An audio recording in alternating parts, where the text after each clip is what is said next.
কাল অহনার এঙ্গেজমেন্ট আছে, ও বারবার করে বলেছে তোকে যেতে, তুই যাবি কিন্তু। আমি কোথাও যাব না। আমি পণ্ডিতজিকে কথা দিয়েছি যে ওনার সব কথা মেনে চলব। আর মল্লার বসু মল্লিকের ঋণ শোধ না করা অবধি আমার পক্ষে মরাও অসম্ভব।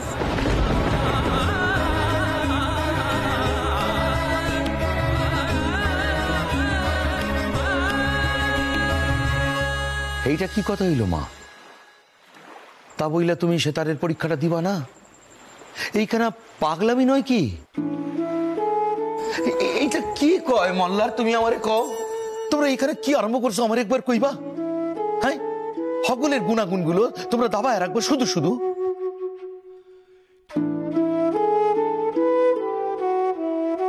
মায়া লোকের প্রতিভা কি প্রতিভা নয়?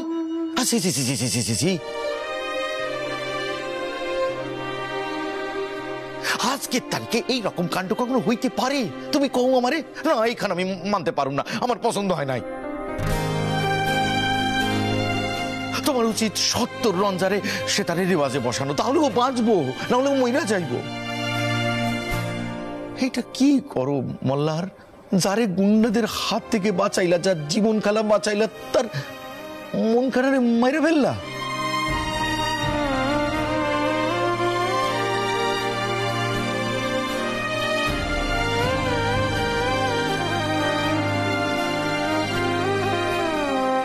একবার কথাখানা ভাইবা দেখো, ভাইবা দেখো সত্যি কইরা।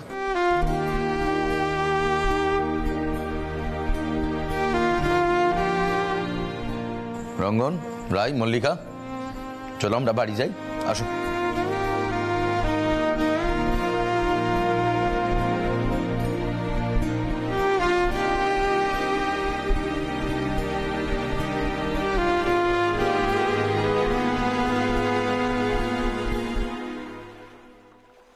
চিন্তা নেই, আমি এঙ্গেজমেন্ট পার্টিতেও যাব না, আর সেতারের রেয়াজেও বসবো না।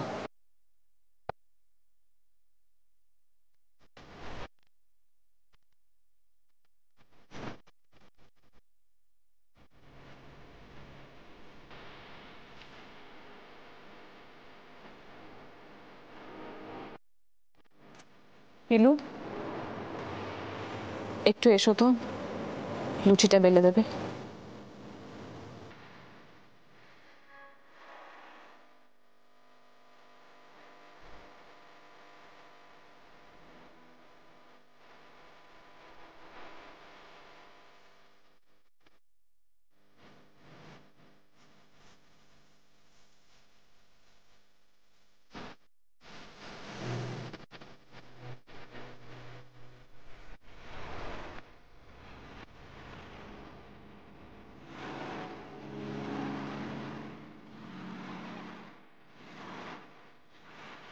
তুমি আবার খুশি হয়েছে তো?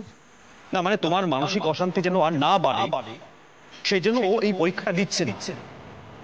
ও এতদিন ধরে এটার জন্য প্রিপারেশন নিয়েছে, ও কিন্তু শেষমেশ পরীক্ষাটা দিচ্ছে না। চিন্তা নেই, আমি এঙ্গেজমেন্ট পার্টিতেও যাব না, আর সেতারে রেয়াজেও বসবো না। কেন এত বিবেক দংশন হচ্ছে? আগে তো হতো না।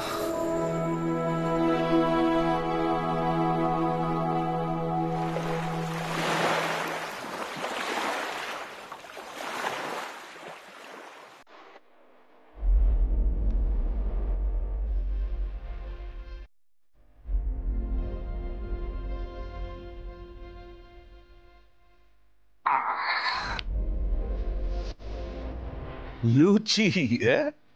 আজকে লুচি মল্লারের বউই ভেজেছে তো, ছোট বৌমা। ও কিন্তু আমায় কথা দিয়েছিল এবারই সব চাল চলন মেনে চলবে,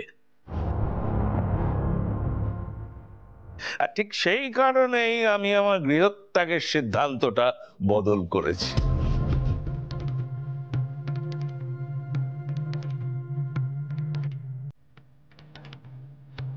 হ্যাঁ বাবা, রঞ্জাই করেছে। আপনি যেরকম খেতে চেয়েছেন সেরকমই করেছে। খেয়ে দেখুন কেমন লাগলো।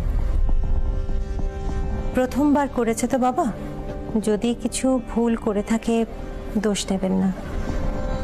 প্রথমবার কেন যে করছে সেটাই তো বুঝতে পারছি না। বিয়ের তো বেশ কিছুদিন হলো। যাকে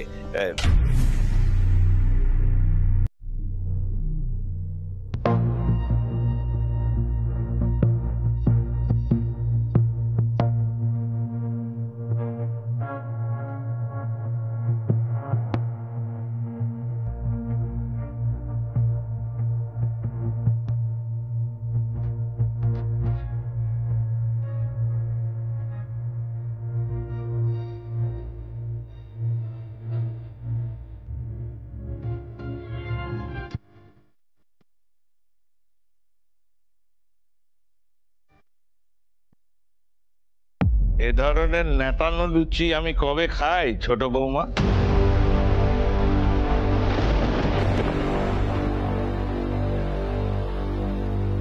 আমি তো দেখছি এ বাড়িতে আমার দিকে কেউ দেখার লোক কমেই যাচ্ছে।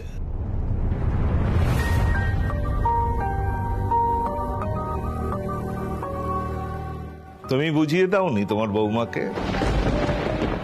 না, সে ইচ্ছে করেই এরকম নেতানো লুচি তৈরি করেছে, যেমন সে করেছিল বউ ভাতে।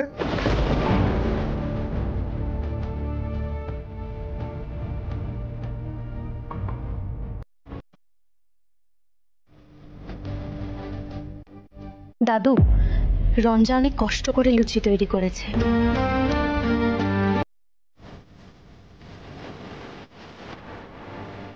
ওই সময় রঞ্জা আর এই সময় রঞ্জার মধ্যে অনেক তফাৎ দাদু।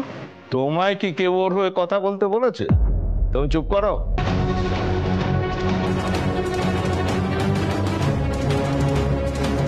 বউ মানুষ, মুখটা বন্ধ করে রাখতে শেখো।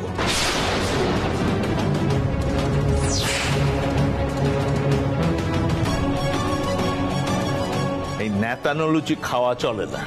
আমি ঘরে চললাম। দাদু দাদু, লুচিগুলো দেখতে তো অত নেতা নেতা লাগছে না। এক্ষুনি তো ভেজে নিয়ে এলো, একটা খেয়েই দেখো না। তুমি কি করে জানলে?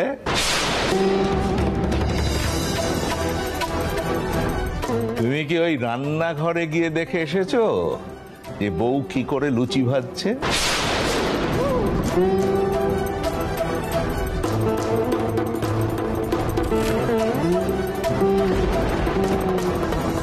এরম লুচি আমি খাই না। যাই আমি ঘরে।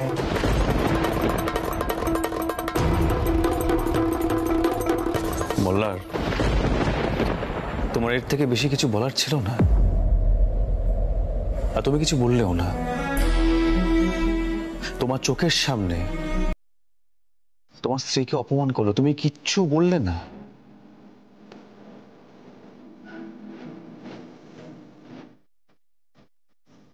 এদিকে ওই মেয়েটা তোমার জন্য তোমার মুখের দিকে তাকিয়ে পরীক্ষাটা দিল না।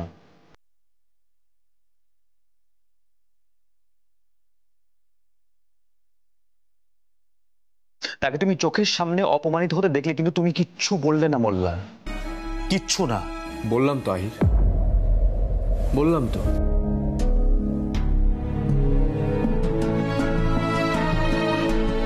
দাদুর মুখের উপর আর কিছু বলা সম্ভব?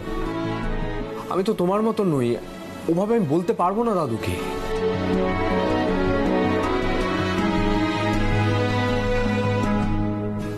মুখে তর্ক করা যায় না। মোল্লার, পণ্ডিতজির সামনে সত্যিটা আমি বলতে পারি। কেন জানো? সত্যিটা কখনো মিথ্যে হয় না।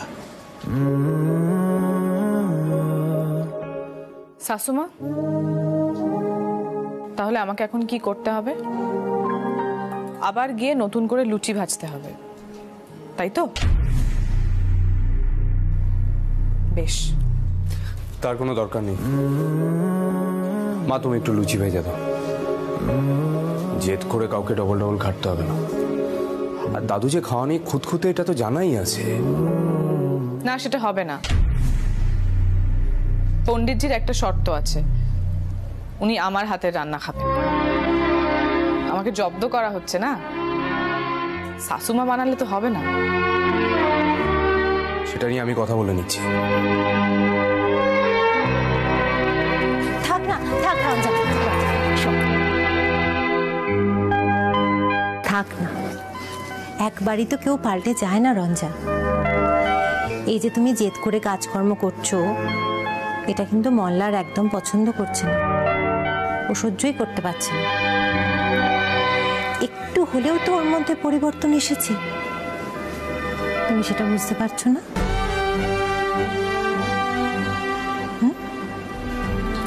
আমি বাবার জন্য লুচি ভেজে আনছি। কেমন? চলুন কাকিমা, আমি আপনাকে সাহায্য করছি। এসো।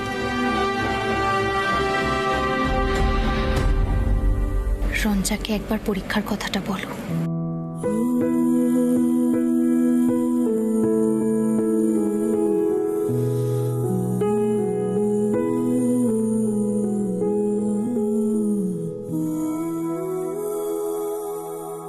সেটাটা তুমি সত্যি ছেড়ে দিচ্ছ রঞ্জা? পরীক্ষাটা তুমি দেবে না? না আহির, আর এইসবের মধ্যে রেয়াজটাও বা কিভাবে করবো বলো তো? লড়াই করতে না আমার আর ভালো লাগছে না, ক্লান্ত লাগছে, খুব খুব ক্লান্ত লাগছে।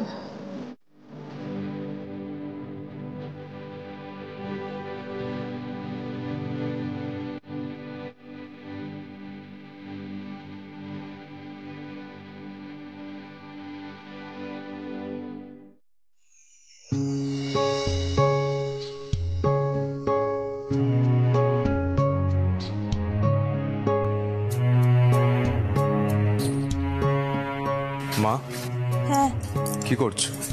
কিছু বলবি? হ্যাঁ মা, বলছি রঞ্জার বোধহয় কাল কোনো বন্ধুর বাড়িতে নেমন্তন্ন আছে। তুমি ওকে বলো সেখানে যেতে।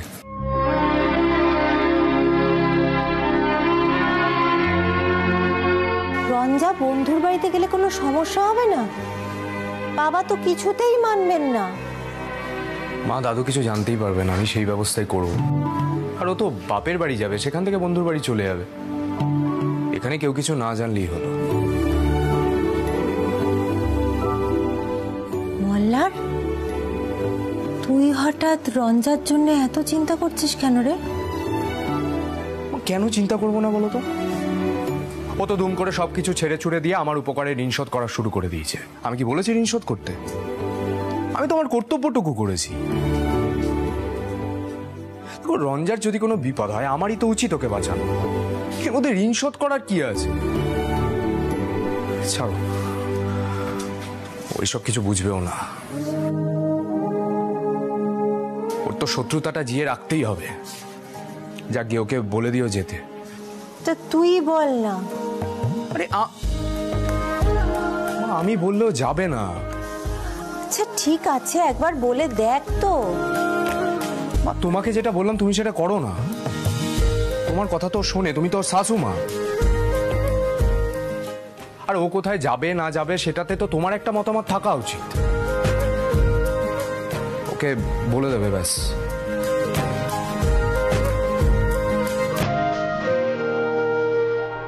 বাবা, কি ব্যাপার কিছুই তো বুঝতে পারছি না, কি কাণ্ড হচ্ছে এসব? আমি বাবা সহজ সরল মানুষ, এসব ঘটনার কোনো তলে খুঁজে পাচ্ছি না। আমার ছেলে আমাকে হঠাৎ করে এত গুরুত্ব দিচ্ছে। বাবা,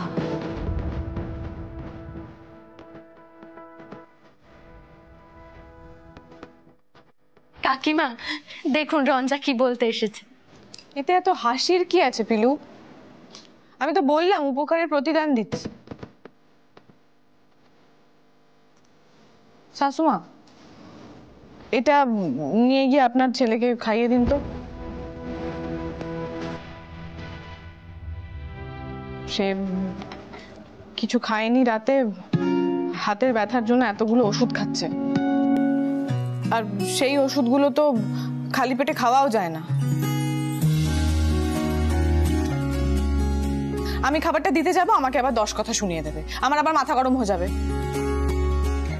তার থেকে বরং আপনি যান, নিয়ে গিয়ে ওকে খাইয়ে দিন। আমি যাব? হ্যাঁ, আপনি তো যেতেন, গিয়ে আপনার ছেলেকে খাওয়াতেন, নে বাবা খেয়ে নে বাবা, আর একটু দেবো, এভাবে বলে বলে খাওয়াতেন না আপনার বুড়ো খোকাকে? তাহলে এখনো যান, ধরুন গিয়ে খাইয়ে দিন ওকে। এরপর না খেয়ে আবার শরীর খারাপ হবে, তখন আবার মনে হবে আমার জন্য হয়েছে, আমার খারাপ লাগবে। আমি তো আর অমানুষ নই, আমার তো বিবেক দংশন হয় নাকি?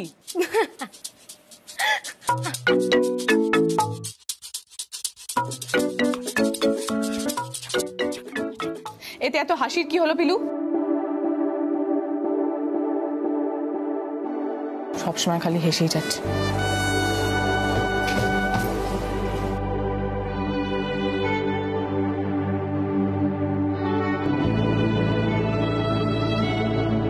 রুক্মিণী, ব্যাপারটা কি হলো বলো তো? ও দিদি, আমি কিচ্ছু বুঝতে পারছি না জানো তো।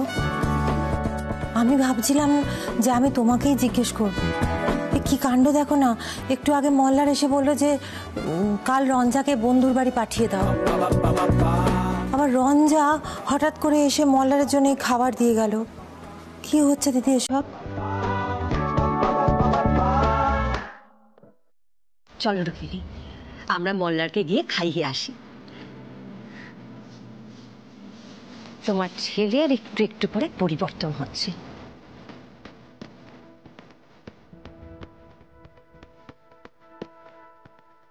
হয়তো পিলু প্রথমে যেটা ভেবেছিল সেটাই ঘটবে, মল্লার পাল্টে যাবে। যা যা অন্যায় ও করেছে তার প্রতিকারও নিজেই করবে।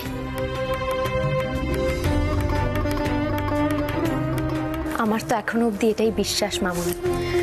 তোমরা যাও, দেখো মল্লার ঠাকুরপো কি বলেন।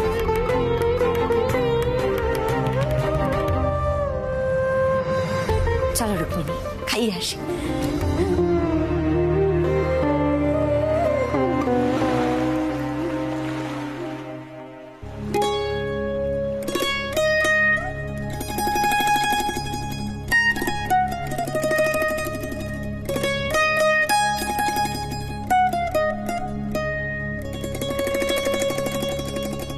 মল্লার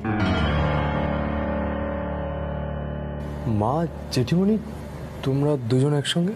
কি করব বল, তোর বউ এসে আমার হাতেই খাবারটা ধরিয়ে দিয়ে গেল। বললো তুমি শাশুড়ি মা হও, যাও তোমার ছেলেকে গিয়ে খাইয়ে এসো। আমি আনতে চাইনি বুঝলি, তো ও যেভাবে আমাকে কথা শুনিয়ে গেল, আমি তো ওরকম ক্যাটক্যাট করে কথা শোনাতে পারি না, তাই না দিদি বলো? সত্যি রুক্মিণী, যা দিনকাল পড়েছে, বৌমারাই তো এখন আমাদের চালাচ্ছে।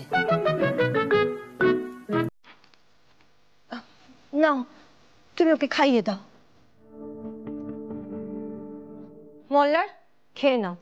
তবে খাবার খেতে হবে, খালি পেটে ওষুধ খেতে পারবে না। সবই খেয়াল আছে তার। অথচ কি বলো তো রুক্মিণী, একবার মুখ ফুটে বলো যে নিজের বরের যত্ন তুই কর, সঙ্গে সঙ্গে 10টা কথা শুনিয়ে দেবে। আজকালকার ছেলে মেয়েদের কাণ্ড কারখানা সত্যি বোঝা ভার।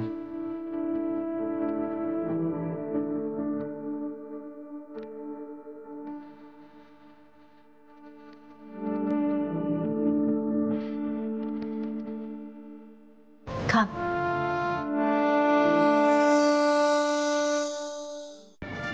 মল্লার, বউয়ের হাতে দুটো লুচি তো খেতে পারতিস বাবা।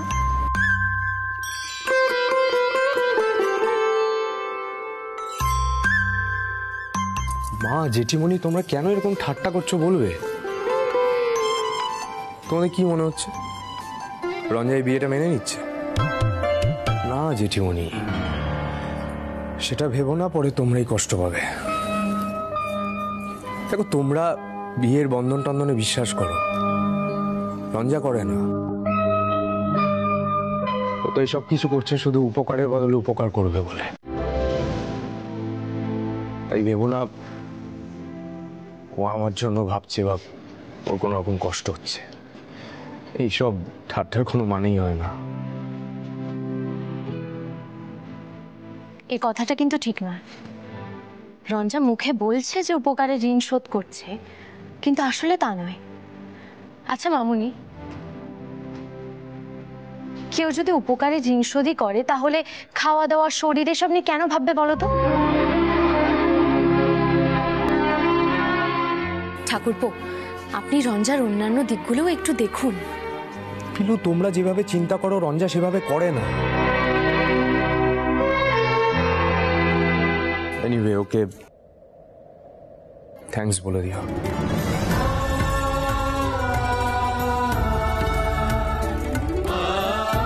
আর পিলু,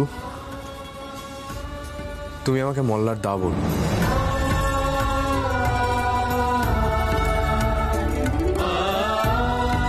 এসব ঠাকুরপো সম্বোধন জেঠিমণিরা করে। তুমিই বলো, সম্পর্কে তুমি আমার বৌদি হও। বেশ, তাই বলবো না হয়। মল্লার,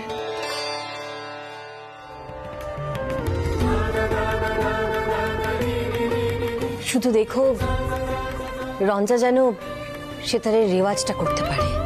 পরীক্ষার কথাটা তা পরে ভাবা যাবে। রঞ্জার রেওয়াজের ব্যবস্থাটা আগে করো। হ্যাঁ।